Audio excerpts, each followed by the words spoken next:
राधे राधे। आज की कहानी है जिद्दी जाटनी की, जिसे रंग बिरंगे घाघरे पहनने का बड़ा शौक था और वो एक दिन अपना नया घाघरा दिखाने के चक्कर में अपने घर को ही जला बैठी।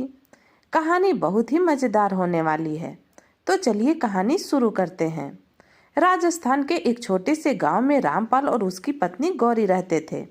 रामपाल एक सीधा साधा मेहनती जाट था, जबकि गौरी जिद में किसी से कम नहीं थी। गांव में उसकी जिद और अकड़ के चर्चे थे।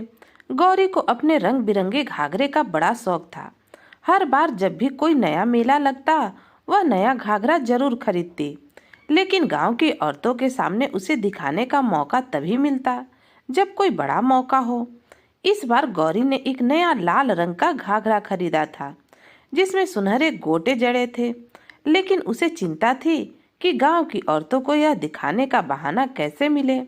गांव में कोई शादी ब्याह या बड़ा उत्सव नहीं था, इसलिए गौरी ने एक अजीब योजना बना ली। एक दिन दोपहर में जब गांव की औरतें पास के तालाब पर कपड़े धोने गई थीं, गौरी ने अपने ही झोपड़े के कोने में आग लगा दी और जोर जोर से चिल्लाने लगी, अरे मेरा घर जल गया, कोई तो बचाओ। गांव की सारी औरतें दौड़ते हुए आई। रामपाल भी खेत से भागता हुआ घर आया। गौरी ने वही घाघरा लाल वाला पहन रखा था और इधर उधर भाग रही थी। औरतें आग बुझाने में लगी थी, लेकिन गौरी के मन में खुशी थी कि कम से कम सबने उसका नया घाघरा तो देख लिया। रामपाल आग देखकर माथा पकड़कर बैठ गया। जब आग बुझ गई तो उसने गौरी से पूछा, ये तूने क्या कर दिया? गौरी ने मासूमियत से कहा, कुछ नहीं, बस घाघरा दिखाना था। रामपाल को गुस्सा भी आया और हंसी भी।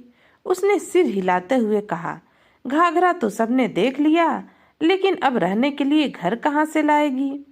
गौरी को अपनी गलती का एहसास हुआ, लेकिन जिद्दी जो ठहरी।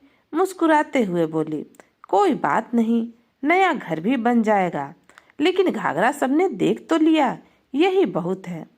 रामपाल समझ गया कि जिद्दी गौरी को समझाना मुश्किल है। वह हंसकर बोला, अच्छा, अगली बार घाघरा दिखाने के लिए कुएं में मत कूद जाना। गांव की औरतें यह सुनकर हंसने लगी और गौरी की जिद का यह किस्सा पूरे गांव में मशहूर हो गया। तो दोस्तों, आपको यह कहानी कैसी लगी? अगर अच्छी लगी तो एक लाइक जरूर कीजिएगा और इसे अपने दोस्तों के साथ शेयर भी कीजिएगा। कहानी सुनने के लिए आपका बहुत बहुत धन्यवाद।